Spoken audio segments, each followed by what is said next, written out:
التامات التي لا يجاوزهن بر ولا فاجر وبأسماء الله الحسنى التي ما علمنا منه وما لم نعلم من شر ما خلق وبرأ وضرع بسم الله الذي لا يضر مع اسمه شيء في الأرض ولا في السماء وهو السميع العليم. الحمد لله رب العالمين والصلاة والسلام على سيد المرسلين وعلى آله وصحبه أجمعين. أما بعد فإني أوصيكم وإياي بتقوى الله. أعوذ بالله السميع العليم من الشيطان الرجيم. بسم الله الرحمن الرحيم. ومن يؤت الحكمة فقد أوتي خيرا كثيرا. صدق الله مولانا العلي العظيم. وصدق وبلغ رسوله النبي الكريم ونحن على ذلك من الشاهدين الشاكرين لله رب العالمين. ബഹുമാനമുള്ള വേദിയിൽ ഉപവിഷ്ടരായ മഹത്തുക്കളായ നേതാക്കന്മാർ, സാദാത്തുക്കൾ, പണ്ഡിതന്മാർ, ഇവിടുന്ന് സനദ് വാങ്ങിയ പണ്ഡിതർ, ഈ മഹത്താവുന്ന വേദിയിൽ ഇവിടെ ഒരുമിച്ച് കൂടിയവർ, ബഹുമാനമുള്ളവരെ, ഇവിടെ സൂചിപ്പിക്കപ്പെട്ടതുപോലെ ഈ മഹത്താവുന്ന സ്ഥാപനം, അത് ഈ സ്ഥാപനത്തിനെ സംബന്ധിച്ച് നമുക്കറിയാം. ബഹുമാനപ്പെട്ട ഷെയ്ഖുനാ ശംസുൽ ഉലമാ ഖദ്ദസുല്ലാഹു സിറഹുൽ അസീസ് തങ്ങളവറുകൾക്കുള്ള വിശുദ്ധ നാമത്തിൽ ഇവിടെ സ്ഥാപിക്കപ്പെട്ട ഒരു വിശുദ്ധമാവുന്ന സ്ഥാപനമാണത്. അതുകൊണ്ട് തന്നെയാണ് ഇവിടെ മുമ്പ് ഒക്കെ പ്രസംഗത്തിൽ പലരും സൂചിപ്പിച്ചതുപോലെ ഒരു കുറഞ്ഞ കാലങ്ങളെ കൊണ്ട് ഒരു വലിയ ഒരു വളർച്ച ഈ സ്ഥാപനത്തിനൊക്കെ ഉണ്ടാവാനുള്ള കാരണം അത് ബഹുമാനപ്പെട്ട ഷെയ്ഖുനാ ശംസുൽ ഉലമാ ഖദ്ദസുല്ലാഹു സിറഹുൽ അസീസ് തങ്ങൾ അവർക്കുള്ള പ്രത്യേകമാവുന്ന ഒരു ആത്മീയമാവുന്ന ഒരു നേതൃത്വവും അവരുടെ പ്രത്യേക മദതും അവർക്കുള്ള പ്രത്യേക നോട്ടമൊക്കെ ഈ സ്ഥാപനത്തിനോടുണ്ട് എന്നതിൻ്റെ വളരെ പ്രകടമായ ഒരു തെളിവാണ്. കാരണം അത് കുറഞ്ഞ വർഷങ്ങളുള്ളിലായിക്കൊണ്ടിട്ട് ഏകദേശം 500ഓളം മഹാന്മാരാവുന്ന പണ്ഡിതന്മാർക്ക് സനദ് നൽകാൻ ഈ സ്ഥാപനത്തിന് സാധിച്ചു. ആ സനദ് വാങ്ങിയ പണ്ഡിതന്മാർ തന്നെ അതിൽ മുദരിസന്മാരായി ജോലി ചെയ്യുന്നവരെന്ന് പറഞ്ഞാൽ വലിയ മുദരിസന്മാരായി 10ഉം 25ഉം 30ഉം ഒക്കെ കുട്ടികളുള്ള മുദരിസന്മാരായി ജോലി ചെയ്യുന്നവർ, പല പള്ളിയിലും ഖത്തീബന്മാരായി ജോലി ചെയ്യുന്നവർ, പല മദ്രസൻ്റെ സദാരിയത്ത് ഏറ്റെടുത്ത് ഭംഗിയായ സേവനം ചെയ്യുന്നവർ, മറ്റുള്ള ദീനിൻ്റെ പല മേഖലകളിലും, അങ്ങനെയാണല്ലോ ദീനിൻ്റെ മേഖല എന്ന് പറഞ്ഞാൽ പല മേഖലകളുമാണ്. ഈ പല മേഖലകളിലും സേവനത്തിന് പറ്റുന്ന ആളുകളെ തയ്യാർ ചെയ്യുക, ഇതാണ് ഈ സ്ഥാപനം കൊണ്ട് ഉദ്ദേശിക്കുന്നത്. വെറും ഒരു ദീനീ ദഅവത്തിന് വേണ്ടി മാത്രമല്ല, ദഅവത്തിൻ്റെ മേഖലയിൽ പ്രവർത്തിക്കേണ്ടവരുണ്ടാവും, അവരങ്ങനെ പ്രസംഗകരായിട്ട് അങ്ങനെ പോവും. എഴുത്തുകൊണ്ട് ദഅവത്ത് ചെയ്യേണ്ടവരുണ്ടാവും. അങ്ങനത്തെ ആളുകളെ അതും ഈ സമുദായത്തിനക്ക് ഈ വിശുദ്ധമാവുന്ന ശരീഅത്തിൻ്റെ നിലനിൽപ്പിന് ഇവിടെ ആവശ്യമാണ്. അതുമാത്രം പോരാ, ദർസ് നടത്തി നല്ല നെഞ്ചുറപ്പുള്ള, ഇവിടെ ഇപ്പോൾ ബാബു മുസ്ലിയാരൊക്കെ സൂചിപ്പിച്ചതുപോലെ പ്രത്യേക നിലപാടിൽ ഉറച്ചു നിൽക്കണ, അതായത് വിശുദ്ധമായ സമസ്ത കേരള ജമിയത്തുൽ ഉലമൻ്റെ മഹാന്മാരാവുന്ന ബഹുമാനപ്പെട്ട ഷെയ്ഖുനാ ശംസുൽ ഉലമയെ പോലുള്ളവർ ഖദ്ദസുല്ലാഹു സിറഹുൽ അസീസ് അവരിവിടെ അടിസ്ഥാനപരമായി കാണിച്ചു തന്ന ആ ആശയാദർശങ്ങൾ അതിൻ്റെ ബൗണ്ടറിയിൽ മാത്രം ഒതുങ്ങി നിന്നുകൊണ്ടിട്ട് വിശുദ്ധമായ ഈ ശരീഅത്തിനിക്ക്, ഈ വിശുദ്ധമായ അഹ്ലുസുന്നത്തി വൽ ജമാഅത്ത് ഇതിനു വേണ്ടി പ്രവർത്തിക്കുന്നതായ കരുത്തുള്ള പണ്ഡിതന്മാർ ഇവിടെ ഉണ്ടാവണം, നല്ല നെഞ്ചുറുപ്പുള്ള പണ്ഡിതന്മാരുണ്ടാവണം. അവർക്ക് ദീനിൻ്റെ പല മേഖലയിലുള്ളതായ വിജ്ഞാന ശാഖകൾ, അത് എല്ലാ സംശയങ്ങളും തീർത്ത് അവർക്ക് അത് ദർസ് നടത്തി കൊടുക്കാൻ പറ്റുന്ന മുദരിസന്മാർ ഇവിടെ ഉണ്ടാവണം. പള്ളിയിൽ വാങ്ക് വിളിക്കാൻ ആവശ്യമായ ആളുകളുണ്ടാവണം. മദ്രസ പ്രസ്ഥാനത്ത് അതിൻ്റെ സദാരിയത്തും മറ്റുള്ള തഅലീമിനൊക്കെ സജ്ജരായി അതിന് പറ്റുന്ന പ്രഗത്ഭരാകുന്നതായ മുഅല്ലിമീങ്ങൾ ഇവിടെ ഉണ്ടാവണം.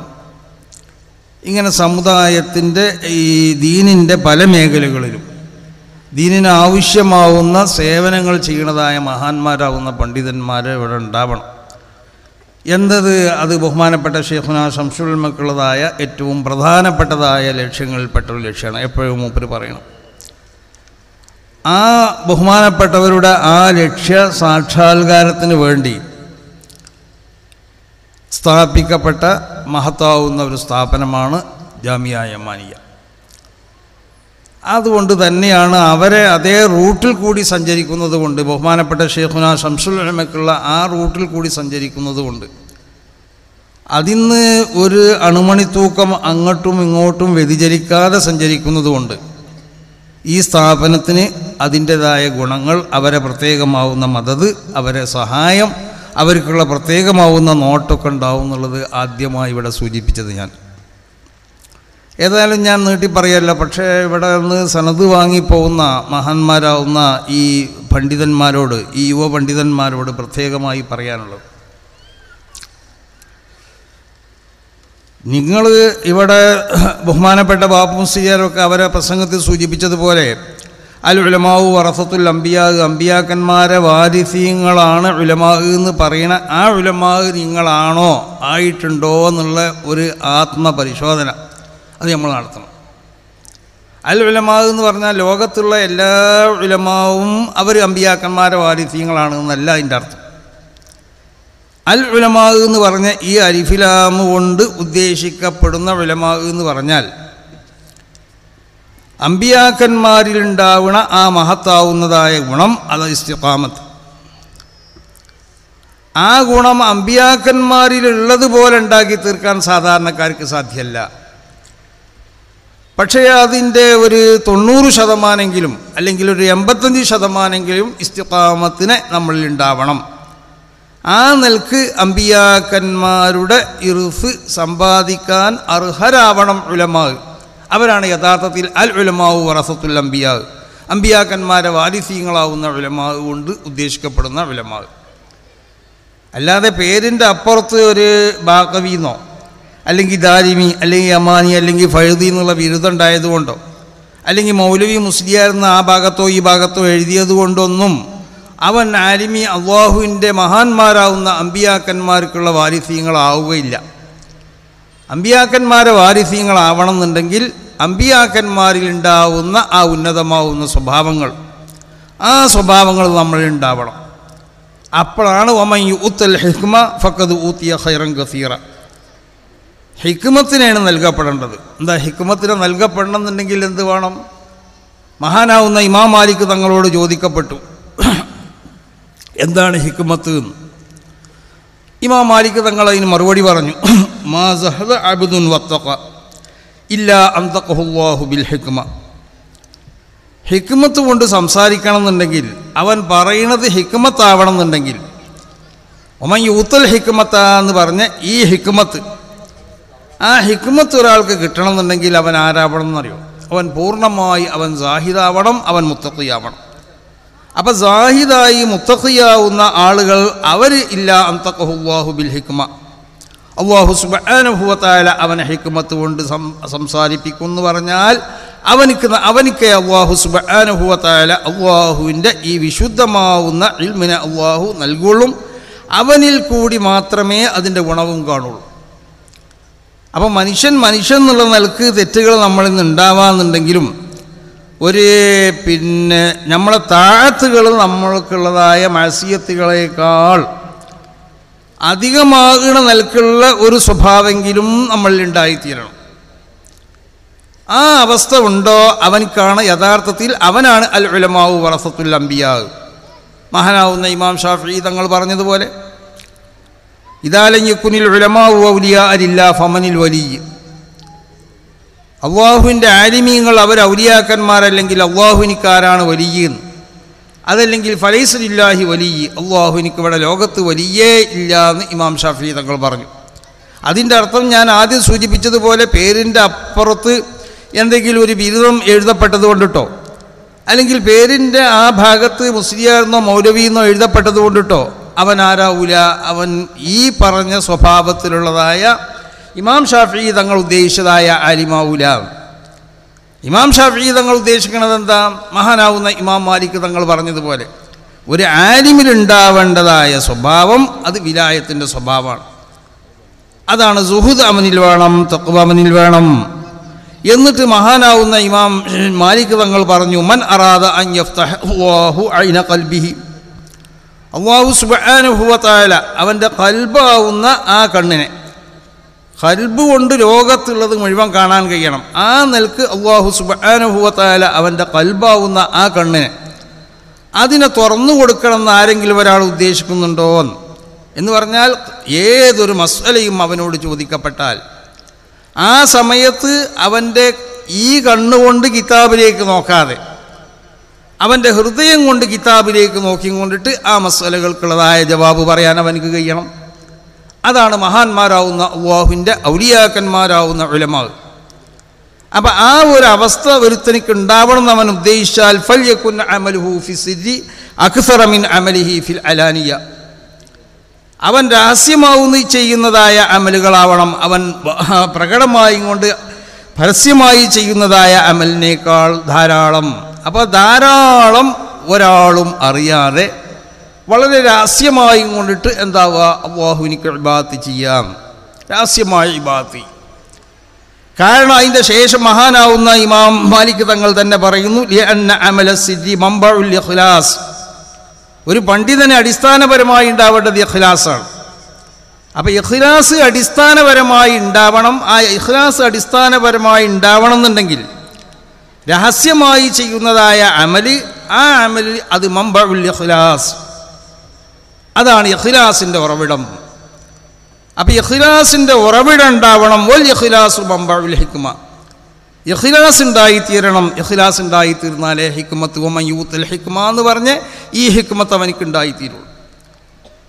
അപ്പം ആ ഹിക്മത്ത് നമുക്ക് നൽകപ്പെട്ടിട്ടുണ്ടോ? അത് നൽകപ്പെട്ടാൽ ഫഖദ് ഊതിയ ഖൈറൻ കസീറ, ഭൗതികമായി മുഖർവിയുമായി ഉണ്ടാകുന്ന സർവ്വ ഖൈറുകളും ആ ഖൈറുകൾ അവനിക്ക് നൽകപ്പെട്ടു എന്നാണ്. അപ്പം അവൻ്റെ പിന്നെ ഫത്വകളിലോ അല്ലെങ്കിൽ അവൻ്റെ പ്രസ്താവനകളിലോ ഒന്നും ഒരു നിലക്കുള്ളതായ പിഴവുണ്ടാവില്ല. അല്ലാഹു സുബ്ഹാനഹു വ തആല സർവ്വസമയത്തും അവനെ കാത്തുകൊണ്ടേയിരിക്കും. നമ്മളൊരു മസല പറഞ്ഞാൽ നമ്മളത് പഴക്കാൻ പാടില്ല. നമ്മളൊരു പ്രസ്താവന ഇറക്കിയാൽ ആ പ്രസ്താവനയും നമ്മൾ പഴക്കാൻ പാടില്ല. കാരണം സമുദായത്തിൻ്റെ മുന്നിലേക്കാണ് നിങ്ങൾ ഇറങ്ങി ചെല്ലുന്നത്.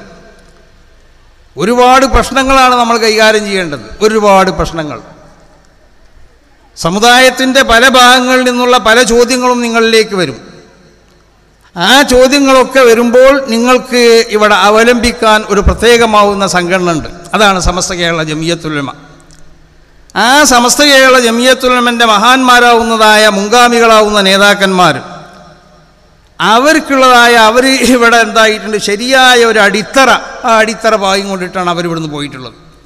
എല്ലാ വിഷയത്തിനെ സംബന്ധിച്ചും നമുക്ക് അവലംബിക്കാൻ പറ്റുന്നതായ ഒരു നല്ല ഒരു അടിത്തറ, ആ അടിത്തറ ഭാഗ്യം കൊണ്ടിട്ടാണ് അവർ പോയിട്ടുള്ളത്. ആ അടിത്തറമെന്ന് നമ്മൾ അണുമണിത്തൂക്കാൻ കണ്ടുകൊണ്ടും തെറ്റാൻ പാടില്ല. ഓരോ വിഷയത്തിനെ സംബന്ധിച്ചും ഇവിടെ കാലികമായി ഉണ്ടാവുന്ന ഓരോ വിഷയങ്ങളെ സംബന്ധിച്ചും ആ വിഷയങ്ങളെ സംബന്ധിച്ചൊക്കെ നമ്മൾ അവലംബിക്കാൻ പറ്റുന്നതായ നിലക്കുള്ളതായ ഒരു അടിത്തറ മഹാന്മാരാവുന്ന നമ്മളെ മഹത്തുക്കളാവുന്ന നമ്മളെ സമസ്ത കേരള ജമിയത്തുൽ ഉലമൻ്റെ മുൻഗാമികളാവുന്ന നേതാക്കന്മാർ അവരെ അടിത്തറ നമുക്ക് പായി തന്നിട്ടുണ്ട്. അതിമൊന്ന് അങ്ങോട്ടും ഇങ്ങോട്ടും തെറ്റിക്കൊണ്ടുള്ളതായ ഒരു കല്ലും നമ്മൾ വെക്കാൻ പറ്റുന്നതല്ല. അങ്ങനെ വെച്ചു പോയാൽ അത് എന്താവും എന്നറിയോ, വലിയ അപകടമായിരിക്കും, വലിയ അപകടമായിരിക്കും. അപ്പോൾ ഏറ്റവും അധികം ശ്രദ്ധിക്കേണ്ടത് ഈ യുവ പണ്ഡിതന്മാരാവുന്ന നിങ്ങളിൽ നിന്നുള്ളതായ എല്ലാവരോടും എന്നല്ല, ചിലരോടൊക്കെ പല ചോദ്യങ്ങളും വരാം. ആ ചോദ്യത്തിനക്ക് മറുപടി പറയാൻ കഴിയുന്നവനാണ് എന്ന് മനസ്സിലാക്കിയതുകൊണ്ടാണ് ഇക്കാര്യം ചോദ്യങ്ങൾ വരുന്നത്. അല്ലെങ്കിൽ പല നിലക്കുള്ളതായ ആ ചോദ്യങ്ങൾ വരുമ്പോൾ, അല്ലെങ്കിൽ നിങ്ങൾ നേതൃത്വം നൽകുന്നതായ നിങ്ങളുടെ മേഖലകളിൽ, ആ മേഖലകളിൽ നിങ്ങളൊരിക്കലും എന്താവാൻ പാടില്ല, പഴക്കാൻ പാടില്ല. അങ്ങനെ പഴക്കാത്ത നിൽക്കുക അതിൻ്റെ ശരിയായ റൂട്ടിൽ കൂടി തന്നെ നിങ്ങൾക്ക് സഞ്ചരിക്കണം എന്നുണ്ടെങ്കിൽ എന്ത് വേണം? ആ സഞ്ചരിക്കണം എന്നുണ്ടെങ്കിൽ നിങ്ങൾക്ക് ഹിക്മത്ത് വേണം. ആ ഹിക്മത്ത് നിങ്ങൾക്ക് നൽകപ്പെടണം. അതാണ് ശരിയായ ഇൽമ്. അള്ളാഹുവിൻ്റെ റസൂലിൽ നിന്നിട്ട് അനന്തരമായും കൊണ്ട് നൽകപ്പെടുന്ന ഇൽമ് അതാണ് ഹിക്മത്ത്. ആ ഹിക്മത്ത് ഉണ്ടാവണം എന്നുണ്ടെങ്കിൽ എന്ത് വേണം? മഹാനാവുന്ന ഇമാം മാലിക് തങ്ങൾ പറഞ്ഞതുപോലെ നിങ്ങൾക്കുള്ളതായ അമലുകൾ, രഹസ്യത്തിലുള്ളതായ അമലുകൾ, ആ അമലുകൾ പരസ്യമായി ചെയ്യുന്ന അമലിനേക്കാൾ ധാരാളമായി കൊണ്ട് അമലുകൾ നിങ്ങളിൽ നിന്നുണ്ടാവണം. എന്നിട്ട് ബഹുമാനപ്പെട്ടവർ പറഞ്ഞതുപോലെ അമലുൽ സിർ, രഹസ്യമായ അമൽ, ആ അമൽ മംബഉൽ ഇഖ്ലാസ്, അതാണ് ഇഖ്ലാസിൻ്റെ ഉറവിടം. ഇഖ്ലാസ് ഉണ്ടായി തീർന്നാലോ വൽ ഇഖ്ലാസു മംബഉൽ ഹിക്മ, ഇഖ്ലാസ് ഉണ്ടായിത്തീരണം. എന്നാൽ ആ ഇഖ്ലാസ് ആണ് ഹിക്മത്തിൻ്റെ ഉറവിടം. അപ്പം ഹിക്മത്തിൻ്റെ ഉറവിടം അതാ ഉണ്ടായിത്തീരാൻ അതാണ് ശരിയായ അല്ലാഹു സുബ്ഹാനഹു വ തആല അല്ലാഹുവിൻ്റെ റസൂലിലേക്ക് അവതരിപ്പിച്ചതായ വിശുദ്ധമാവുന്നതായ ഇൽമ്, അത് ഹിക്മത്താണ്. അതാണ് വമൻ യൂതൽ ഹിക്മ ഫഖദ് ഊതിയ ഖൈറൻ കസീറ. ധാരാളം ഖൈർ നൽകപ്പെടണമെന്നുണ്ടെങ്കിൽ ഈ ഹിക്മത്ത് കിട്ടണം. അല്ലാതെ നമ്മളെ സനത് കിട്ടി സനതിൻ്റെ ഒരു ഭാഗത്ത് ദാരിമീന്നോ അല്ലെങ്കിൽ യമാനീന്നോ അല്ലെങ്കിൽ ഫൈളീന്നോ അല്ലെങ്കിൽ ഇങ്ങനത്തെ ഏതെങ്കിലും ഒരു പേര് കോളേജിനോട് ബന്ധപ്പെട്ട ഒരു സ്ഥാപനത്തിനോട് ബന്ധപ്പെട്ട ഒരു പേര് എഴുതിയതുകൊണ്ട് നമ്മളാവൂല അൽ ഉലമാഉ വറസത്തുൽ അംബിയാ, അംബിയാക്കന്മാരുടെ വാരിസീങ്ങളാവുന്ന ഉലമാവൂല. അപ്പം അംബിയാക്കന്മാരുടെ വാരിസീങ്ങളാവുന്ന ഉലമാവാനാണ് നമ്മൾ ശ്രമിക്കേണ്ടത്. അങ്ങനെ നമ്മൾ ആ നിലക്കുള്ളതായ ഒരു ഇൽമ്, ആ ഇൽമ് നമുക്കുണ്ടോ? നബി സല്ലല്ലാഹു അലൈഹി വസല്ലമ തങ്ങൾ ഒരവസരത്തിൽ സഹാബത്തിനോട് പറഞ്ഞു, അന്നൂറു ഇദാ ദഖലൽ ഖൽബ്, വിശുദ്ധമാവുന്ന ഈ അല്ലാഹുവിൻ്റെ ഹിക്മത്താവുന്ന ഈ ഇൽമ് അതൊരു ഹൃദയത്തിലേക്ക് കടന്നു കഴിഞ്ഞാൽ ഇൻഫസഹ, ആ ഹൃദയം എന്താവുന്നറിയോ? വളർന്ന് വികസിക്കും. വൻഷറഹ, ഇൻഫസഹ വൻഷറഹ, ആ ഹൃദയത്തിനിക്ക് വല്ലാത്തൊരു വികസനം ഉണ്ടാവും. എന്താ വികസനം? 1000 ഇൽമുകൾ. ഇപ്പോൾ ഇവിടെ നമ്മൾ ഈ CD പറഞ്ഞല്ലോ 3 കോടിയോളം മസ്അലകൾ എന്ന് പറഞ്ഞത്. 3 കോടിയല്ല, കോടാനകോടി മസ്അലകൾ. ആ മസ്അലകളെ ഉൾക്കൊള്ളാൻ പറ്റുന്നതായിട്ടുള്ളതായ ഒരു ഇൻഫിസാഹ് അല്ലെങ്കിൽ ഒരു ഇൻഷിറാഹ്, ഒരു വികസനം ആ ഹൃദയത്തിനിക്ക് ഉണ്ടായിത്തീരും. ആ ഹൃദയത്തിനിക്ക് അങ്ങനെ ഉണ്ടായിത്തീരും എന്ന് പറഞ്ഞപ്പോൾ സഹാബത്ത് നബിയോട് ചോദിച്ചു, ഫഅല്ലഹു മിൻ അലാമ യാ റസൂലല്ലാഹ്, അല്ലാഹുവിൻ്റെ റസൂലെ, അങ്ങനെ ഒരു മനുഷ്യൻ്റെ ഹൃദയത്തിൽ അല്ലാഹുവിൻ്റെ വിശുദ്ധമാവുന്നതായ ഈ ഇൽമാണ്, ഈ നൂറാണ്, ഈ ഹിക്മത്താണ് അവൻ്റെ ഹൃദയത്തിലേക്ക് പ്രവേശിച്ചിട്ടുള്ളത്. അത് മനസ്സിലാക്കാൻ വല്ല അടയാളമുണ്ടോ നബിയേ എന്ന് ചോദിച്ചു. അതിന് വല്ല അടയാളമുണ്ടോ? അവൻ്റെ ഹൃദയത്തിൽ വന്നപ്പോൾ നിങ്ങളിവിടെ ഒരു ആലിമ് എന്നുള്ള പേരിലോ അല്ലെങ്കിൽ ഫാദിൽ എന്നുള്ള പേരിലോ അല്ലെങ്കിൽ മുസ്ലിയായിരുന്നോ മൗലവി എന്നുള്ളൊക്കെ പേരിൽ അല്ലെങ്കിൽ യമാനി എന്നൊക്കെയുള്ള പേരിൽ നിങ്ങൾ ഇറങ്ങിക്കഴിഞ്ഞാൽ സമുദായം നിങ്ങളെ ആലിമായിട്ടാണ് കാണുന്നത്. അപ്പോൾ അല്ലാഹുവിൻ്റെ റസൂലിൻ്റെ നിന്ന് ഇർഫായും കൊണ്ട് കിട്ടിയ ഇൽമിൻ്റെ അവകാശികളായിട്ടാണ് നിങ്ങളെ കാണുന്നത്. ആ ഇൽമ് നിങ്ങളെ ഹൃദയത്തിൽ കടന്നിട്ടുണ്ടോ ഇല്ലേ? അത് കടന്നു കഴിഞ്ഞാൽ ആ ഹൃദയത്തിനിക്ക് വലിയതായ ഒരു വികസനം ഉണ്ടായിത്തീരും. ആ ഹൃദയത്തിനിക്ക് ആ വികസനം ഉണ്ടായിത്തീരും എന്ന് പറഞ്ഞപ്പോഴാണ് നബി സല്ലല്ലാഹു അലൈഹി വസല്ലമ തങ്ങളോട് സഹാബത്ത് ചോദിച്ചത്, അതിന് വല്ല അടയാളമുണ്ടോ? റസൂൽ പറഞ്ഞു, അതിന് അടയാളമുണ്ട്. ഫഖാല നഅം, അതിന് അടയാളമുണ്ട്.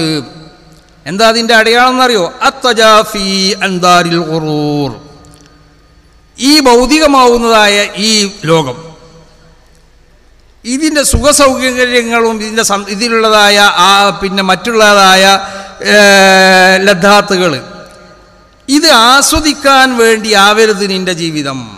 അതാ, ഇത് ആസ്വദിക്കണ്ട എന്നല്ല പറഞ്ഞതിൻ്റെ അർത്ഥം. ഇത് ആസ്വദിക്കാൻ വേണ്ടി ആവരുത് നിൻ്റെ ജീവിതം. ഇതിനെ തൊട്ട് ഇത് നിൻ്റെ ഈ പ്രയാണ പിന്നെ മാർഗത്തിൽ അല്ലെങ്കിൽ ആ വഴിയിൽ ചിലപ്പോൾ നിനക്ക് എന്താ വേണ്ടി വരും? ഭൗതികമാവുന്ന പല സുഖങ്ങളും ആസ്വദിക്കേണ്ടി വരും. ഫാൻ്റെ കാറ്റ് കൊള്ളേണ്ടി വരും, AC താമസിക്കേണ്ടി വരും, സുഖസൗകര്യമാവുന്ന വാഹനത്തിൽ ചിലപ്പോൾ യാത്ര ചെയ്യേണ്ടി വരികയൊക്കെ ചെയ്യും. പക്ഷേ ഇത് ആസ്വദിക്കാൻ വേണ്ടി സൃഷ്ടിക്കപ്പെട്ടവനാണ് നീ എന്ന വിശ്വാസം നിനക്ക് ഉണ്ടാവാൻ പാടില്ല. വൽ ഇനാബത്തു ഇലാ ദാരിൽ ഖുലൂദ്, ശാശ്വതമാവുന്നതായ ജീവിതം അല്ലെങ്കിൽ ആ വീട്, അതിലേക്കുള്ള മടക്കം, അതിന് വേണ്ടിയുള്ളതായ തയ്യാറെടുപ്പ്. ഖബറിലേക്ക് നീ എന്താവും ചെന്ന് ഖബറിൻ്റെ ഒരു ഖബറാളിയായി തീരും നീ എന്നൊരു ബോധത്തോടു കൂടി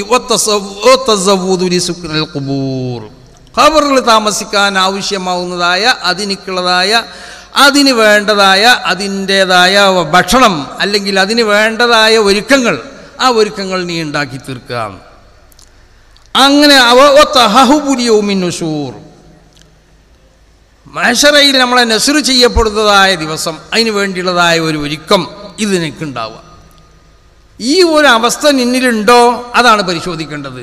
ആ അവസ്ഥ നിന്നിലുണ്ട് എന്നുണ്ടെങ്കിൽ നിന്റെ ഹൃദയത്തിലേക്ക് വന്നതായ ഇൽമ് അത് യഥാർത്ഥത്തിൽ ആ അന്നൂറാണ്. ആ അന്നൂർ ഏതെങ്കിലും നൂറല്ല, ഏതെങ്കിലും പ്രകാശമല്ല, അന്നൂർ, ആ പ്രകാശം. ആ പ്രകാശം എന്ന് പറഞ്ഞാൽ മഹാന്മാരാവുന്ന അമ്പിയാക്കന്മാരിൽ നിന്ന് നമുക്ക് അനന്തരമായി കൊണ്ട് കിട്ടിയതായ ആ പ്രകാശം. അപ്പം അമ്പിയാക്കന്മാരിൽ നിന്ന് അനന്തരമായി കിട്ടിയതായ പ്രകാശം, അമ്പിയാക്കന്മാരുടെ ഇർഫാവുന്നതായ ആ ഹിക്മത്ത് നിൻ്റെ ഹൃദയത്തിലുണ്ടോ? അതുണ്ടോ എന്നുള്ളതിൻ്റെ അതിനെ നീ പരിശോധിക്കേണ്ട, അത് നീ മനസ്സിലാക്കേണ്ടതായ ചില അടയാളങ്ങളാണ് നബി സല്ലല്ലാഹു അലൈഹി വസല്ലമ തങ്ങൾ പറഞ്ഞത്. നിൻ്റെ ഹൃദയത്തിനിക്ക് ആ നിലക്കുള്ളതായ ഒരു ഇൻഷിറാഹ്, ഒരു വികസനം നിൻ്റെ ഹൃദയത്തിനിക്കുണ്ടോ, ആ വികസനം നിൻ്റെ ഹൃദയത്തിനിക്കുണ്ടോ എന്നാണ് നീ പരിശോധിക്കേണ്ടത്. അങ്ങനെ ആ വികസനം നിൻ്റെ ഹൃദയത്തിനിക്കുണ്ട് എന്ന് നീ പരിശോധിക്കുക. ആ പരിശോധിക്കാൻ വേണ്ടതായ അതിൻ്റെ അടയാളം നബി സല്ലല്ലാഹു അലൈഹി വസല്ലമ തങ്ങൾ പറഞ്ഞു തന്നത് എന്താ? നീ ഒരു പണ്ഡിതനായി തീർന്നാൽ ഇൽമിൻ്റെ ഏത് മേഖലയിൽ നീ പ്രവർത്തിച്ചാലും നീ മനസ്സിലാക്കേണ്ടത് എന്താ? ഈ ഒരവസ്ഥ നിന്നിലുണ്ടോ? നീ ദാഇയായി പ്രവർത്തിക്കട്ടെ, നീ എഴുത്തുകാരനായി പ്രവർത്തിക്കട്ടെ, നീ മുദരിസായി പ്രവർത്തിക്കട്ടെ, നീ മുഅല്ലിമായി പ്രവർത്തിക്കട്ടെ, അതല്ലെങ്കിൽ മറ്റു വല്ല ദീനിൻ്റെ മാർഗത്തിൽ നീ പ്രവർത്തിക്കട്ടെ, നിന്നിലുള്ള ഇൽമ് അത് യഥാർത്ഥത്തിൽ ആ ഇൽമാണ് നബി സല്ലല്ലാഹു അലൈഹി വസല്ലമ തങ്ങളിൽ നിന്ന് അനന്തരമായി കൊണ്ടിട്ട് നൽകപ്പെട്ട ആ ഇൽമാണ്. അൽ ഉലമാഉ എന്ന് പറഞ്ഞ ആ ഉലമായിൽ നീ പെട്ടിട്ടുണ്ടോ എന്നതിനെ മനസ്സിലാക്കാനുള്ള മാനദണ്ഡം അതാണ്. ഭൗതികമാവുന്നതായ താല്പര്യങ്ങൾ നിനക്കുണ്ടാവാൻ പാടില്ല, ഭൗതികമാവുന്നതായ ലദ്ദാത്തുകൾ അത് നീ ആസ്വദിക്കാൻ പാടില്ല എന്നല്ല, അത് നിനക്ക് ആസ്വദിക്കാം. നിൻ്റെ വഴിയിൽ ചിലപ്പോൾ നീ അത് ആസ്വദിക്കേണ്ടി വരും. പക്ഷെ അത് ആസ്വദിക്കാൻ വേണ്ടിയിട്ട് സൃഷ്ടിക്കപ്പെട്ടവരാണെന്നുള്ളൊരു വിശ്വാസം ഉണ്ടല്ലോ, അത് നിന്നിൽ ഉണ്ടാവാൻ പാടില്ല. മഹാനാവുന്നതായ അല്ലാമ ഇബ്നു അജീബ തങ്ങൾ പറഞ്ഞതുപോലെ അൻതുത്റുഖദ്ദുനിയാ മിൻ ഖൽബിക് വതദഅഹാ ഫീ യദിക് ഔ ഫീ ജൈബിക്. സുഹൂദ് എന്ന് പറഞ്ഞാൽ അതാ, ഒരാൾക്ക് മുതലുണ്ടാവാൻ പാടില്ല എന്നുള്ളതല്ല, ഹൃദയത്തിൽ ബഹുമാനപ്പെട്ട ശൈഖുനാ ശംസുൽ പോലെ ഹൃദയത്തിൽ അതിലേക്ക് സ്ഥാനം കൊടുക്കാതിരിക്കുക. അൻതുത്റുഖദ്ദുനിയാ മിൻ ഖൽബിക്, ഖൽബിൽ നിന്ന് ദുനിയാവിനെ ഉപേക്ഷിക്കുക.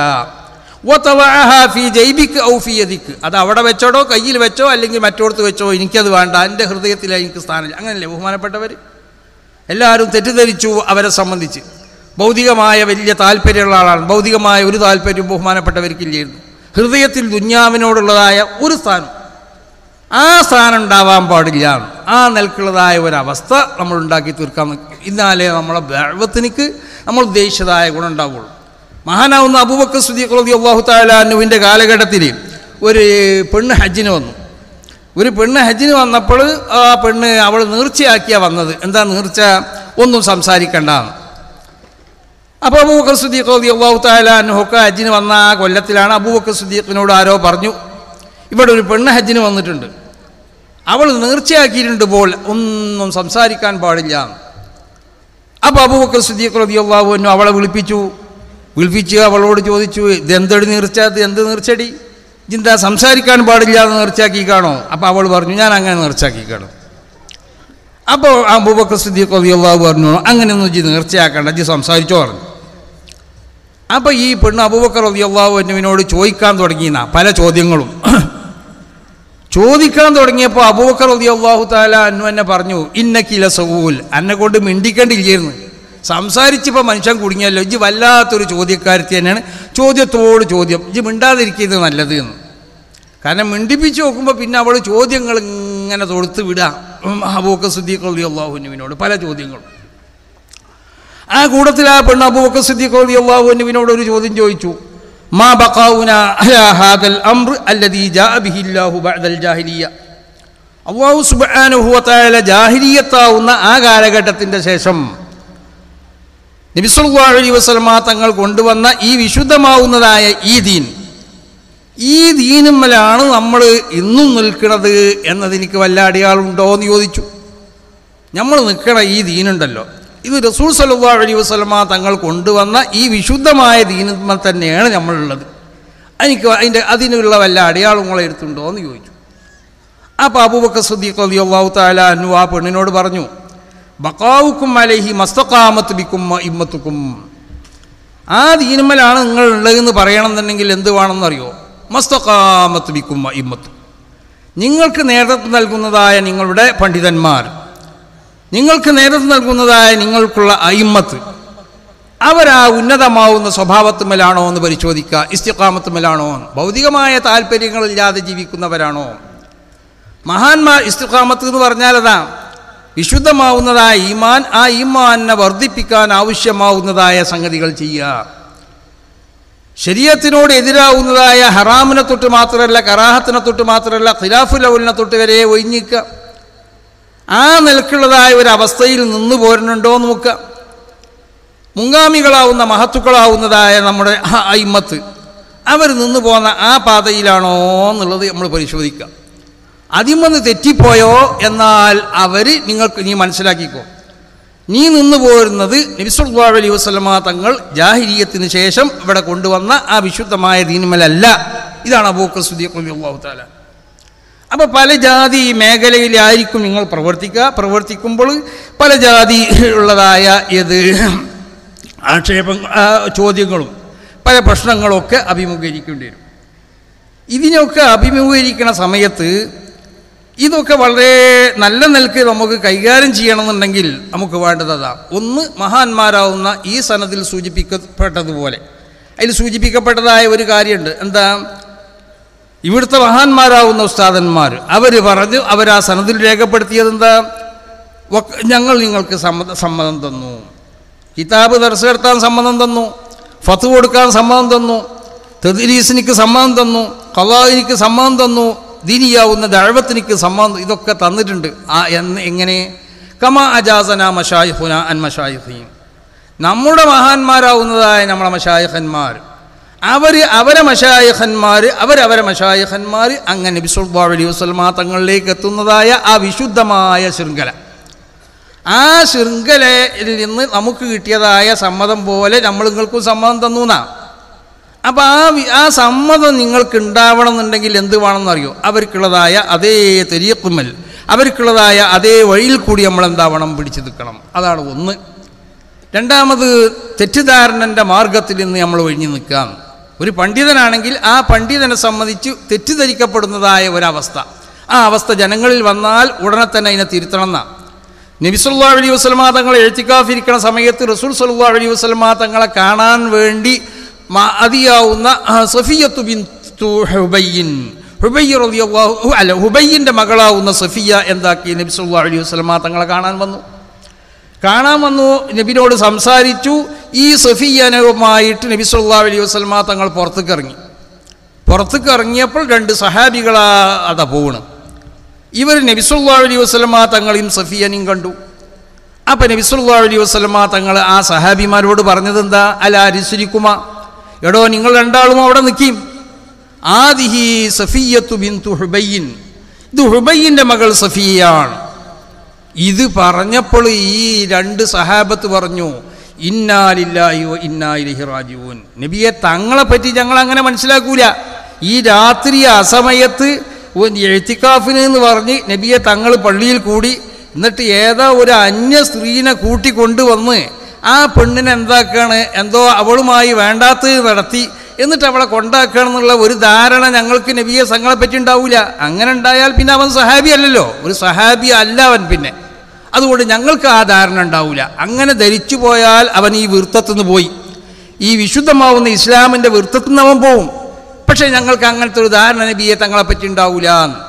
അപ്പം നബി സല്ലല്ലാഹു അലൈഹി വസല്ലമ തങ്ങൾ അവരോട് പറഞ്ഞ മറുപടി എന്താണെന്നറിയോ? ലഅല്ല ശൈത്താന യഖ്ദിഫു ഫീ ഖുലൂബികുമാ ശൈഅൻ ശൈത്താനടോ നിങ്ങളെ ഹൃദയത്തിൽ എന്തെങ്കിലും വേണ്ടാത്തരം കൊടുന്നിടുന്നു. അത് ഈ സഹാബത്തിൻ്റെ ഹൃദയത്തിലിട്ടു എന്നല്ല, ഖിയാമത്ത് നാൾ വരെ ഇവിടെ ഉണ്ടാവുന്ന പണ്ഡിതന്മാരോടുള്ളതായ ഒരു ഉപദേശം. പണ്ഡിതന്മാരെ, നിങ്ങളെ പ്രവർത്തനം എപ്പോഴും എന്താവണം? വിശുദ്ധമാവണം. നിങ്ങളെ പ്രവർത്തനങ്ങളിൽ ജനങ്ങൾക്ക് തെറ്റിദ്ധാരണ ഉണ്ടാവുന്നതായ ഒരു സംഗതി ഉണ്ടാവാൻ പാടില്ല. അങ്ങനെ വന്നാൽ ജനങ്ങൾ നിങ്ങളെ സംബന്ധിച്ച് തെറ്റിദ്ധരിക്കും. ആ തെറ്റിദ്ധാരണ ഉണ്ടാവുന്നതായ സംഗതി വന്നാൽ ഉടനെ തന്നെ നിങ്ങൾ അതിനെന്താക്കണം? ഉണർത്തി അതിനങ്ങൾ ആ തെറ്റിദ്ധാരണ തിരുത്തി കൊടുക്കണം. അതാണ് നബി സല്ലല്ലാഹു അലൈഹി വസല്ലം ഹാദിഹി സഫിയ്യത്തു ബിൻതു ഹുബയ്യിൻ, ഇത് എൻ്റെ ഭാര്യയാവുന്ന ഹുബയ്യിൻ്റെ മകളാവുന്ന സഫിയ്യാണ് എന്ന് പറയാൻ കാരണം. അപ്പോൾ തെറ്റിദ്ധാരണൻ്റെ ഒരു മാർഗമുണ്ടല്ലോ, ആ ഏത് നിലക്കുള്ള ആ വഴികൾ നമ്മൾ പൂർണ്ണമായി അടച്ചുകൊണ്ടേയിരിക്കണം. നമ്മളെ സുന്നത്ത് നിസ്കാരം നമ്മൾ സുന്നത്ത് നിസ്കരിക്കണം. ജനങ്ങൾ നമ്മളെ സുന്നത്ത് നിസ്കാരം കണ്ടിട്ടാണ് ഇക്കാലത്ത് സുന്നത്ത് നിസ്കരിക്കുക. നമ്മൾ വിത്ർ നിസ്കരിക്കണം. അത് 3 മുതൽ അത് 11 വരെയുള്ളത് നമ്മൾ വർദ്ധിപ്പിച്ചാലൊരു കുഴപ്പമില്ല. നമ്മൾ ദുആ നിസ്കരിക്കണം, നമ്മൾ തഹജ്ജുദ് നിസ്കരിക്കണം. ഈ നിലക്കുള്ള ഇസ്തിഖാമത്തുമ്മൽ നമ്മൾ നിന്ന് പോന്നാലേ മഹാന്മാരോ അൽ ഉലമാവു വറസത്തുൽ അംബിയാവുന്നും, ഉലമായിക്ക് എന്തെല്ലാം സ്ഥാനങ്ങൾ വിശുദ്ധ ഖുർആനിലും ഹദീസിലുണ്ടോ അതിന് അർഹതപ്പെട്ടവർ നമ്മളാവും. അതുപോലെ തന്നെ നമ്മൾക്കുള്ളതായ ഓരോ സംഗതികളും, നമ്മളെ ഫത്വകളാവട്ടെ, നമ്മൾക്കുള്ള പ്രസ്താവന, ഇതൊക്കെ ആ ശരിയായ റൂട്ടിൽ കൂടിയാവുള്ളൂ. അപ്പോൾ നമ്മൾക്ക് മഹാന്മാരോടുള്ള ആ ബന്ധം, പ്രത്യേകിച്ച് സമസ്ത കേരള ജമിയത്തുൽ ഉലമ എന്ന് പറഞ്ഞ ഈ മഹത്താവുന്ന പ്രസ്ഥാനം, ഇത് കണ്ടോ, ഈ പ്രസ്ഥാനത്തിൻ്റെ ഗുണം എന്ന് പറഞ്ഞാൽ എന്താ? അത് ഇന്നേ വരെ നമ്മളെ മഹാന്മാരാവുന്നതായ മുൻഗാമികൾ, ആ മുൻഗാമികൾക്കുള്ളതായ ആ മാർഗത്തിൽ നിന്ന് നമ്മൾ ഒരു അണുമണി തൂക്കം നമ്മൾ വ്യതിചരിച്ചിട്ടില്ല. ഇന്നിപ്പോൾ ഏതോ ഒരു പത്രത്തിൽ എഴുതി കണ്ടല്ലോ, സ്ത്രീ ശാക്തീകരണത്തിന് സമസ്ത കേരള ജമിയത്തുൽ ഉലമ അതിനിക്ക് പിന്നെ സമസ്തയിൽ നിന്ന് ഒരു അനുകൂലമായ ഒരു തീരുമാനമാണുള്ളത്. അതുകൊണ്ട് ഇവിടുത്തെ എല്ലാ മുജാഹിദ് പ്രസ്ഥാനം, ജമാഅത്തെ ഇസ്ലാമി, ഇവിടുത്തെ തബ്ലീഗ് പ്രസ്ഥാനം, ഇവിടുത്തെ സ്ത്രീകളെ സംഘടന ഒക്കെ ഇതിനെ സ്വാഗതം ചെയ്തിരിക്കുകയാണ്. സമസ്ത കേരള ജമിയത്തുൽ ഉലമക്ക് അങ്ങനെ ഒരു പ്രസ്താവനയൊന്നും അങ്ങനെയൊന്നുമില്ല. ഇത് സ്ത്രീകൾക്ക് ഇവിടെ സംഘടന ഉണ്ടാവണമെന്നൊന്നും സമസ്ത കേരള ജമിയത്തുൽ ഉലമക്ക് അങ്ങനത്തെ ഒരു പ്രസ്താവന, അങ്ങനത്തെ ഒരു നയമൊന്നുമില്ല. സ്ത്രീകളെ സംബന്ധിച്ചിടത്തോളം സമസ്ത കേരള ജമിയത്തുൽ ഉലമൻ്റെ ആ മുൻകഴിഞ്ഞതായ മഹാന്മാരുടെ ആ തീരുമാനങ്ങളുണ്ടല്ലോ, ആ തീരുമാനങ്ങൾ തന്നെയാണ് ഇന്നുള്ളത്. അങ്ങനെ ആരും തെറ്റിദ്ധരിക്കും വേണ്ട. എന്ത് അഡ്വക്കേറ്റ് നൂർബീന എന്തോ ഒരു റഷീദ്, അവളൊരു പ്രസ്താവന ഉണ്ട്. അതിൽ പറയണത് എന്താ? സമസ്ത കേരള ജമിയത്തുൽ ഉലമയിൽ നിന്ന് എന്നും വനിതാ ലീഗിന് അനുകൂലമായ എല്ലാ നിലപാടും ഉണ്ടായിട്ടുണ്ട്. എന്ത് തോടിയസന ഈ പറയുന്നത്? സമസ്ത കേരള ജമിയത്തുൽ ഉലമ ഇവിടെ പെണ്ണുങ്ങൾക്ക് സംഘടന ഉണ്ടാക്കാൻ, ഇവിടെ പലരും പെണ്ണുങ്ങൾക്ക് സംഘടന ഉണ്ടാക്കിയിട്ടുണ്ട്. മുജാഹിദീങ്ങൾ അവർക്ക് അങ്ങനെ സംഘടന ഉണ്ടാക്കണമുണ്ടായിക്കോട്ടെ, നമുക്കതിൻ്റെ ഇവിടെ പല രാഷ്ട്രീയ പാർട്ടികൾക്കും പെണ്ണുങ്ങൾക്ക് സംഘടന ഉണ്ട്. സമസ്ത കേരള ജമിയത്തുൽ ഉലമയെ സംബന്ധിച്ചിടത്തോളം സ്ത്രീകളെ സംബന്ധിച്ച് വിശുദ്ധമാവുന്നതായ സ്ത്രീകൾക്ക് സംഘടന അല്ലേടോ ഇവിടെ ആവശ്യം. സ്ത്രീൻ്റെ വിശുദ്ധി നിലനിർത്തലാണ്. സ്ത്രീൻ്റെ വിശുദ്ധി ഉണ്ടല്ലോ, ആ വിശുദ്ധി നിലനിർത്തലാണ്. അത് വഖർറ ഫീ ബുയൂതികുന്ന വലാ തബറജ്ന തബറുജൽ ജാഹിലിയത്തിൽ ഉല എന്ന് പറഞ്ഞ വിശുദ്ധ ഖുർആൻ്റെ ആ വാക്യം ഉണ്ടല്ലോ, അതാണ്. പെണ്ണുങ്ങൾ എന്താവണം? അവർ ആവശ്യത്തിന് മാത്രമേ പുറത്തിറങ്ങാൻ പാടുള്ളൂ. പെരിയിൽ അടങ്ങിയിരിക്കുക എന്ന് പറഞ്ഞാൽ എപ്പോഴും പെരിയിൽ അടങ്ങിയിരിക്കുക എന്നല്ല. ആ പെണ്ണുങ്ങൾക്ക് അത് ആവശ്യഘട്ടങ്ങളിൽ അവരിറങ്ങാം. അങ്ങനത്തെ ഒരു നിർബന്ധിത ഘട്ടം വരുമ്പോഴാണ് അപ്പം നമുക്ക് ആലോചിക്കാം. അപ്പം അങ്ങനത്തെ നിർബന്ധിത ഘട്ടം വന്നിട്ടില്ല. അങ്ങനത്തെ ഒരു ഘട്ടം ഇവിടെ വരികയാണെങ്കിൽ അപ്പം നമുക്ക് അതിനെപ്പറ്റി ആലോചിക്കാം. അതൊരു പൊതു വിധിയല്ല, അത് ഇസ്ലാമിൻ്റെ പൊതുവിധിയല്ല. അത് സ്ത്രീകളെ സംബന്ധിച്ചിടത്തോളം അവർക്ക് സംഘടന വേണമെന്നുള്ളത്, പ്രത്യേകിച്ച് സുന്നികളെ സംബന്ധിച്ചിടത്തോളം സുന്നികളാവുന്ന സ്ത്രീകൾക്ക് ഒരു സംഘടനയുടെ ആവശ്യപ്പെടില്ല. കാരണം അത് എല്ലാ നിലക്കുള്ള ആ സ്ത്രീകളൊക്കെ വേണ്ടതുപോലെ നയിക്കുന്നതായ സംഘടന സമസ്ത കേരള ജമിയത്തുൽ ഉലമക്ക് വേണ്ടി. അതിന് ജമിയത്തുൽ ഉലമ ഉണ്ട്, ജമിയത്തുൽ മുദരിസീൻ ഉണ്ട്, ജമിയത്തുൽ മുഅല്ലിമീൻ ഉണ്ട്, സുന്നി യുവന സംഘം ഉണ്ട്, SKSSF ഉണ്ട്, SBB ഉണ്ട്, ഇതൊക്കെ ഉണ്ട്. അപ്പോൾ ആ നിലക്കുള്ളതായ ഒരു സംഘടനക്ക് സമസ്ത കേരള ജമിയത്തുൽ ഉലമ ഒരിക്കലും അതിനനുകൂലമല്ല. സമസ്ത കേരള സമസ്ത കേരള അപ്പോൾ അത് സ്വാഗതം ചെയ്യേണ്ട ആരും കുറേ ആളുകളുണ്ടല്ലോ അതിനെ സ്വാഗതം ചെയ്തിരിക്കുന്നത്. നമ്മളിപ്പോൾ അവരിലേക്ക് ഇറങ്ങി വന്നിക്കിടുന്ന അവരെ ധാരണ. അങ്ങനെ വല്ല ധാരണ ഉണ്ടെങ്കിൽ ആ ധാരണ അവർ നിർത്തിക്കോട്ടെ, അതാ പറയാനുള്ളത്. അങ്ങനത്തെ ഒരു ധാരണയും വെക്കണ്ട സമസ്തനെ സംബന്ധിച്ച്. സമസ്ത കേരള ജമിയത്തുൽ ഉലമയെ സംബന്ധിച്ചിടത്തോളം അത് മഹാന്മാരാവുന്ന അതിൻ്റെ മുൻഗാമികളാവുന്ന ബഹുമാനപ്പെട്ട ശൈഖുനാ ശംസുൽ ഉലമയുടെ കാലത്ത്, ബഹുമാനപ്പെട്ട ശൈഖുനാ സൈനുൽ ഉലമയുടെ കാലത്ത്, ഇവരൊക്കെ കാലത്തുള്ള ആ നിലപാടുമ്പോൾ തന്നെയാണ് സമസ്ത കേരള ജമിയത്തുൽ ഉലമ തുടർന്നു പോകുന്നത്. പിന്നെ അങ്ങനെ ഒരു പ്രത്യേക ഘട്ടം വരുമ്പോഴല്ലേ, അത് ഫിഖ്ഹിന്റെ കിതാബിലൊക്കെ പറഞ്ഞില്ലടോ, ഓലോ ബുല്ലീന ബി ഇമാമത്തി ഇംറാഅത്തിൻ, ഒരു പെണ്ണ് ഇമാമാവുക എന്നുള്ളതായ ഒരു ബലാഹ് നമുക്ക് വന്നു കൂടുകയാണെങ്കിൽ, അങ്ങനെ ഒരു ഘട്ടം വരികയാണെങ്കിൽ അപ്പോൾ വൈപ്പേണ്ടി വരും. കാദിയാവാൻ പറ്റണ ഒരാണുങ്ങളും ഇവിടെ ഇല്ല. ആകെ കാദിയാക്കാൻ പെണ്ണിനെ പറ്റുള്ളൂ എന്നൊക്കെ. നമ്മളെ കാളിയാക്കേണ്ടി വരും. എന്താ ചെയ്യുക? അത് പൊതു ഒരു വിധിയല്ലത്. അത് അങ്ങനത്തെ ഒരു പ്രത്യേക സന്ദർഭം വരുമ്പോഴാണ്. അപ്പോൾ എന്നതുപോലെ ഒരു സംഘടന ഇല്ലെങ്കിൽ വിശുദ്ധമാവുന്നതായ ദീൻ ഇവിടെ നിലനിൽക്കാത്തൊരു കാലഘട്ടമൊക്കെ വരികയാണെങ്കിൽ അപ്പം അതിനെപ്പറ്റി നമുക്ക് ആലോചിക്കാം. ഇപ്പം അതിൻ്റെ ഒന്നും ആലോചനയിലേക്കൊന്നും എത്തിയിട്ടില്ല. ഇപ്പോൾ സമസ്ത കേരള ജമിയത്തുൽ ഉലമയുടെ തീരുമാനം എന്ന് പറഞ്ഞാൽ സ്ത്രീകൾക്കൊന്നും അത് സംഘടനൻ്റെ ആവശ്യമില്ല എന്നുള്ളതാണ്. അത് വേറെ എവിടെ ഏതെങ്കിലും സംഘടനകൾ ഏതെങ്കിലും രാഷ്ട്രീയ പാർട്ടികൾക്കോ അല്ലെങ്കിൽ ഏതെങ്കിലും മറ്റ് മതപാർട്ടികൾ എന്ന് പറഞ്ഞ തബ്ലീഗ് ജമാഅത്തിനൊക്കെ അല്ലെങ്കിൽ പിന്നെ ജമാഅത്ത് ഇസ്ലാമിക്കോ അല്ലെങ്കിൽ മുജാഹിദ് പ്രസ്ഥാനത്തിനൊക്കെ ഉണ്ടാവാം. അത് അവർക്കുള്ളതായ നയങ്ങൾ അങ്ങനെ ആയിരിക്കും, അല്ലെങ്കിൽ അവരുടെ വീക്ഷണങ്ങൾ അങ്ങനെയായിരിക്കും. സമസ്ത കേരള ജമിയത്തുൽ ഉലമയുടെ നയവും അതിൻ്റെ വീക്ഷണമൊന്നും അങ്ങനെയല്ല. അത് പെണ്ണുങ്ങൾക്കൊന്നും ഇപ്പോൾ സംഘടന വേണ്ടാന്ന് തന്നെയാണ്. ഞാൻ അങ്ങനെ വരേണ്ട ഒരു ആവശ്യം വരികയാണെങ്കിൽ അപ്പം നമുക്ക് ആലോചിക്കാം. അതിനാലോചിക്കാൻ പറ്റുന്നവരൊക്കെ സമസ്ത കേരള ജമിയത്തുൽ ഉലമ എന്ന് പറഞ്ഞ ഈ മഹത്താവുന്ന പ്രസ്ഥാനത്തിലുണ്ടേനും. അപ്പോൾ സമസ്ത കേരള ജമിയത്തുൽ ഉലമയുടെ തീരുമാനമാണെന്നുള്ള നിൽക്കുണ്ടല്ലോ, ഇതിനെ ആരും പിന്നെ സ്വാഗതം ചെയ്യാൻ വേണ്ടി നിൽക്കണ്ട. അങ്ങനത്തെ ഒരു തീരുമാനമൊന്നും സമസ്ത കേരള ജമിയത്തുൽ ഉലമയ്ക്കില്ല. അത് ആ പഴയ നിലപാടിൽ തന്നെയാണ് ഉറച്ചു നിൽക്കുന്നത്. അപ്പോൾ സ്ത്രീക്ക് സംഘടന അല്ല ഇവിടെ ആവശ്യം. സ്ത്രീക്കുള്ളതായ വിശുദ്ധി ഉണ്ടാക്കല, സ്ത്രീൻ്റെ സംരക്ഷണമാണ് ഇവിടെ ആവശ്യം. സ്ത്രീക്കുള്ളതായ സുരക്ഷിതത്വം, ഇതൊക്കെയാണ് ഇവിടെ ആവശ്യം. ഈ പ്രധാനപ്പെട്ട അടിസ്ഥാനങ്ങളുടെ ഈ പ്രധാന തത്വങ്ങൾ, ഈ തത്വങ്ങളുടെ അടിസ്ഥാനത്തിലാണ് വിശുദ്ധമായ ശരീഅത്ത് സ്ത്രീനോട് വന്ദിക്കുന്നതായ സർവ്വ ഹുക്കുമുകളെയും വിശുദ്ധമായ ശരീഅത്ത് എന്തായിട്ടുള്ളത്, ആ ഹുക്കുമുകൾ അവിടെ അവതരിപ്പിച്ചിട്ടുള്ളത്. അത് ആ നിൽക്കന്നെയാണ് സമസ്ത കേരള ജമിയത്തുൽ ഉലമ ഇന്നും നിൽക്കുന്നത്. സ്ത്രീൻ്റെ ജുമുഅൻ്റെ കാര്യത്തിലും സ്ത്രീക്കുള്ളതായ ജമാഅത്തിൻ്റെ കാര്യത്തിലും. സ്ത്രീ ജുമുഅ എന്നുള്ളത് സ്ത്രീനെ സംബന്ധിച്ചിടത്തോളം ജുമുഅ നിർബന്ധമേ ഇല്ല. അത് അന്ന് സമസ്ത കേരള ജമിയത്തുൽ ഉലമയുടെ നയം മാത്രമല്ല, വിശുദ്ധമാവുന്ന ശരീഅത്തിൻ്റെ നയം അതാണ്. അതുകൊണ്ടാണ് സമസ്ത കേരള ജമിയത്തുൽ ഉലമ സ്ത്രീകൾക്ക് ജുമുഅ നിർബന്ധമേ ഇല്ല എന്ന് പറയുന്നത്. പരപുരുഷന്മാർ പങ്കെടുക്കുന്നതായ അന്യപുരുഷന്മാർ പങ്കെടുക്കുന്നതായ ജമാഅത്ത്, ആ ജമാഅത്തിൽ സ്ത്രീകൾ പങ്കെടുക്കൽ ഹറാമ് തന്നെയാണ്, യാതൊരു സംശയവുമില്ല. അത് സമസ്ത കേരള ജമിയത്തുൽ ഉലമയുടെ മുൻകഴിഞ്ഞതായ മഹാന്മാരാവുന്ന നേതാക്കന്മാരുടെ നയമാണ്. അതാണ് വിശുദ്ധ ശരീഅത്തിൻ്റെ നയം. അതിന്ന് പെണ്ണുങ്ങളൊക്കെ എങ്ങനെയെന്ന് പറയുക, വിശുദ്ധ ശരീഅത്ത് നബി സല്ലല്ലാഹു അലൈഹി വസല്ലമ തങ്ങൾ പള്ളിയിലേക്ക് വരണീനെ തൊട്ട് പെണ്ണുങ്ങളെ തടുത്തിർത്തിയത് എങ്ങനെയെന്നറിയോ? വളരെ പിന്നെ തന്ത്രപരമായിട്ടാണ്. നോക്ക്, ഇപ്പോഴുണ്ടല്ലോ ഒരു ബാലനിധി എന്ന് പറഞ്ഞിട്ട് നിയമം വരുന്നത്. ആ നിയമം കേട്ടാൽ വിചാരിച്ചും കുട്ടികളെ നല്ല കാര്യത്തിലാണെന്ന് വിചാരിക്കും. പക്ഷേ ആ നിയമത്തിൽ കൂടി ഇവിടെ എന്തോ ചെയ്യണത്, ഇതുപോലുള്ളതായ സ്ഥാപനങ്ങൾ മുഴുവൻ അടച്ചിടാനുള്ള പണിയല്ലേ എന്നതുപോലെ വളരെ തന്ത്രപൂർവമായിട്ട് റസൂൽ സല്ലല്ലാഹു അലൈഹി വസല്ലമ തങ്ങൾ സ്ത്രീകളെ ഈ പൊതുപ്രവേശനം ഉണ്ടല്ലോ, അത് പള്ളിയിലേക്കാണെങ്കിലും മറ്റൊക്കെ നബി സല്ലല്ലാഹു അലൈഹി വസല്ലമ തങ്ങൾ അത് നിരോധിച്ചു. എങ്ങനെ നോക്ക്, നബി പറഞ്ഞത് പെണ്ണുങ്ങൾ പള്ളിയിലേക്ക് വരണ്ടെന്നല്ല, ലാ തംനഉ ഇമാ അല്ലാഹ് മസാജിദല്ലാഹ്, പെണ്ണുങ്ങൾ പള്ളിയിലേക്ക് വരേണ്ടത് തടയണ്ടെന്ന് പറഞ്ഞു. തടയണ്ടെന്ന് പറഞ്ഞാൽ അതിൻ്റെ അർത്ഥം വന്നോളൂ എന്നല്ലേ.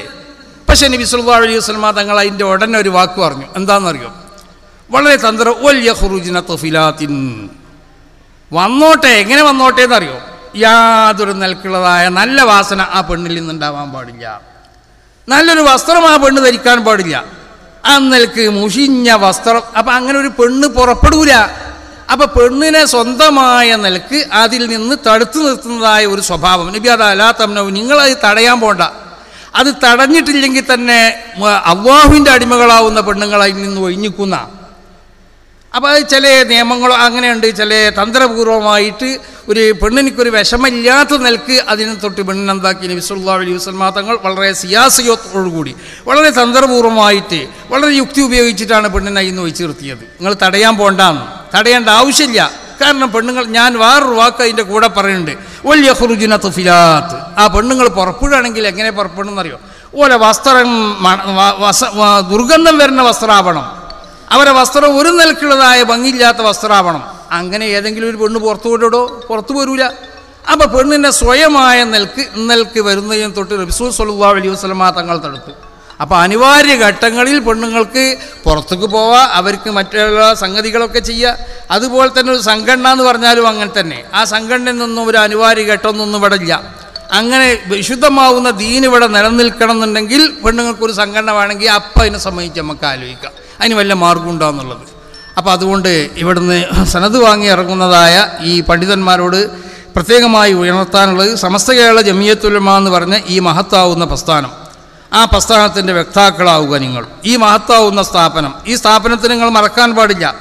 നിങ്ങൾക്കൊരു അവസാനമായും കൊണ്ടൊരു അഡ്രസ്സ്, മഹാന്മാരാവുന്ന റസൂൽ സല്ലല്ലാഹു അലൈഹി വസല്ലം അമ്പിയാക്കന്മാർ വരെ എത്തുന്നതായ ആ വിശുദ്ധമായ ശൃംഖല ഉണ്ടല്ലോ, ആ ശൃംഖലയിലേക്കുള്ളതായ ഒരു ബന്ധം, ആ ബന്ധം ഉണ്ടാക്കിത്തുന്നത് ഈ മഹത്താവുന്നതായ സ്ഥാപനമാണ്. അപ്പോൾ ഈ സ്ഥാപനത്തിനോടുള്ള ബന്ധം, ആ ബന്ധം നിങ്ങളെ വിജയത്തിനുള്ള നിധാനാണെന്ന് മനസ്സിലാക്കിക്കൊണ്ട് ആ ബന്ധത്തിന് നിങ്ങൾ എന്താക്കണം, കാത്തു സൂക്ഷിക്കണം. സമസ്ത കേരള ജമിയത്തുൽ ഉലമ എന്ന് പറഞ്ഞ നമ്മൾക്കുള്ള ഈ മഹത്താവുന്ന പ്രസ്ഥാനം, ഈ പ്രസ്ഥാനത്തിൻ്റെ ഓരോ പ്രവർത്തനത്തിലും അതിൻ്റെ ഓരോ പരിപാടിയിലും നിങ്ങൾ മുന്നിലുണ്ടാവണം. അതിന് വിട്ടുനിന്നും കൊണ്ടുള്ള ഒരു പ്രവർത്തനം നിങ്ങൾക്ക് ഉണ്ടാവാൻ പാടില്ല. അന്നൽക്കാണ് നിങ്ങളെ ഈ സനത്, ആ സനതിൽ എഴുതിയതാണ്. നമ്മളെ മശായിഖന്മാർ സമ്മതം തന്നതുപോലെ എന്ന് പറഞ്ഞാൽ അവർ നമുക്ക് സമ്മതം തന്നത് അങ്ങനെ, അവർ സഞ്ചരിച്ച റൂട്ടിൽ കൂടി സഞ്ചരിക്കാം. ആ റൂട്ടിൽ നിന്ന് ഒരു അണുമണി തൂക്കം തെറ്റാൻ പാടില്ല. സ്ഥാപനത്തിനുള്ള ബന്ധം, അതുപോലെ തന്നെ തെറ്റിദ്ധാരണകൾ ഉണ്ടാക്കുന്നതായ അതിൽ നിന്ന് നിങ്ങൾ ഒഴിഞ്ഞു നിൽക്കുക. തെറ്റിദ്ധാരണ ഉണ്ടാകണ വല്ല പ്രവർത്തനം നിങ്ങളിൽ നിന്ന് ഉണ്ടാവുകയാണെങ്കിൽ ഉടനെ തന്നെ നിങ്ങളത് തിരുത്തണം. ഏത് മണ്ഡലത്തിൽ, ഏത് മേഖലയിൽ നിങ്ങൾ പ്രവർത്തിക്കുകയാണെങ്കിലും തഖ്വാനെ അടിസ്ഥാനപരമായി കൊണ്ടുള്ളതായ ഒരു ജീവിത സ്വഭാവം, ഒരു ജീവിത ശൈലി അത് നിങ്ങൾ ഉണ്ടാക്കി തീർക്കാൻ വേണ്ടി ശ്രമിക്കുക. അതിനൊക്കെ അല്ലാഹു സുബ്ഹാനഹു വ തആല നമുക്കെല്ലാവർക്കും തൗഫീഖ് നൽകട്ടെ എന്ന് ദുആ ചെയ്തുകൊണ്ട് ഞാൻ ഉപസംഹരിക്കുന്നു. അസ്സലാമു അലൈക്കും വറഹ്മത്തുള്ളാഹി വബറകാതുഹു. അടുത്തതായി വേദിയിൽ ഓർമ്മയിൽ വയസ്സ് എന്ന വാട്സപ്പ് ഗ്രൂപ്പിന്റെ യമാനിയയിൽ നിന്ന് പഠിച്ച് പൂർത്തിയാക്കിയ യമാനികളുടെയും ഇടക്കാലത്ത് പഠനം നടത്തി സ്ഥാപനത്തിൽ നിന്ന് പിരിഞ്ഞുപോയ യമാനി ഓൾഡ് സ്റ്റുഡൻസ് വിദ്യാർത്ഥികൾ യമാനിയ സ്റ്റുഡൻസ് അസോസിയേഷൻ ഓർമ്മയിൽ വയസ്സ് എന്ന യമാനിയ പൂർവ്വ വിദ്യാർത്ഥികൾ സമാഹരിച്ച 1,20,000 രൂപ യമാനിയ അറബി കോളേജിന്റെ ദൈനംദിന പ്രവർത്തനങ്ങൾക്ക് വേണ്ടി വാട്സപ്പ് ഗ്രൂപ്പ് ഓർമ്മയിൽ വയസ്സ് സമാഹരിച്ച 1,20,000 രൂപ സയ്യിദ് മുഹമ്മദ് ജിഫ്രി മുത്തുക്കോയത്തങ്ങൾക്ക് ജാഫർ യമാനി പുളിയക്കോട് കൈമാറുന്നു.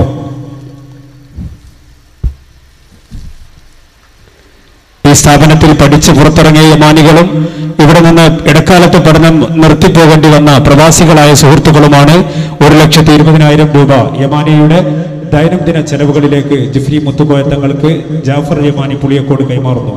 അല്ലാഹു അക്ബർ, അല്ലാഹു അക്ബർ. ആമീൻ.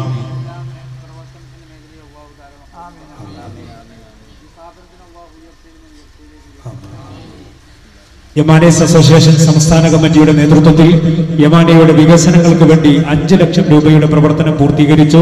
അബ്ദുൾ റഷീദ് യമാനി കൊയിലാണ്ടി ഖത്തർ സ്നേഹിതൻ ഈ യമാനിയുടെ ജനറേറ്റർ 3 ലക്ഷം രൂപയുടെ ജനറേറ്റർ ഒരു യമാനി പണ്ഡിതൻ ഇവിടെ സംഭാവന നൽകിയ വിവരവും ഈ സദസ്സിനെ അറിയിക്കുന്നു.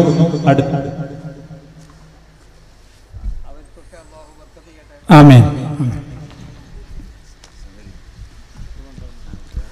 ഈ സ്ഥാപനത്തിനെ സഹായിച്ച ഒരുപാട് ആളുകളുണ്ട്. അതുപോലെ തന്നെ ഇവിടെ സൂചിപ്പിക്കപ്പെട്ടതുപോലെ ഇവിടുത്തെ വിദ്യാർത്ഥികൾ, ഇവിടുന്ന് പഠിച്ചു പോയവർ, അവരാണ് ഇപ്പോൾ ഈ ജനറേറ്റർ ഒരു ഏകദേശം 3 ലക്ഷത്തോളം വരെയുള്ള ജനറേറ്റർ വാങ്ങിയത് ഒറ്റൊരു കുട്ടി മാത്രം. ഇവിടുത്തെ യമാനികൾക്കുള്ളതായ അവരൊരു കൂട്ടായ്മയാണ് ഇവിടെ ഇപ്പോൾ ഏൽപ്പിച്ച സംഖ്യ. അങ്ങനെ ഇവിടുന്ന് പഠിച്ചു പോയ വിദ്യാർത്ഥികൾ, ഇവിടുന്ന് പഠിച്ച് ഇറങ്ങിയ പണ്ഡിതന്മാർ, അവർ ഒരുപാട് സേവനങ്ങൾ ഈ സ്ഥാപനത്തിൽ നടത്തിക്കൊണ്ടിരിക്കുകയാണ്. ഈ സ്ഥാപനത്തിന് ഒരുപാട് സഹായങ്ങളും ചെയ്തുകൊണ്ടിരിക്കുകയാണ്. അതുപോലെ തന്നെ നാട്ടുകാരാവുന്ന ആളുകൾ, ഇതിൻ്റെ കമ്മിറ്റി അംഗങ്ങൾ, ഇവരൊക്കെ വലിയ വലിയ സഹായങ്ങളും വലിയ വലിയ സേവനങ്ങളുമാണ് ഈ സ്ഥാപനത്തിന് വേണ്ടി ചെയ്യുന്നത്. അല്ലാഹു സുബ്ഹാനഹു വ തആല അവരെ എല്ലാ നിലക്കുള്ളതായ എല്ലാ സംഗതിയിലും അള്ളാഹു ധാരാളം ഖൈറിനെയും ബർക്കത്തിനെയും ചൊരിഞ്ഞു കൊടുക്കട്ടെ. സർവ്വ ആഫാത്ത് മുസീബത്തുകളിൽ നിന്ന് കാത്തുരക്ഷിക്കട്ടെ. മക്കളെ അള്ളാഹു സാലിഹീങ്ങളാക്കട്ടെ. അവരെയും കുടുംബത്തിനെയൊക്കെ അള്ളാഹു സാലിഹീങ്ങളാക്കട്ടെ. അവസാനം ഈമാനോടുകൂടി അള്ളാഹു മരിപ്പിച്ചേരട്ടെ. അവരെയും നമ്മളെയൊക്കെ, നമ്മൾക്കും അവർക്കൊക്കെ ഉള്ളതായ പരലോക ജീവിതം അള്ളാഹു സുഖസമ്പൂർണ്ണമാക്കി തരട്ടെ.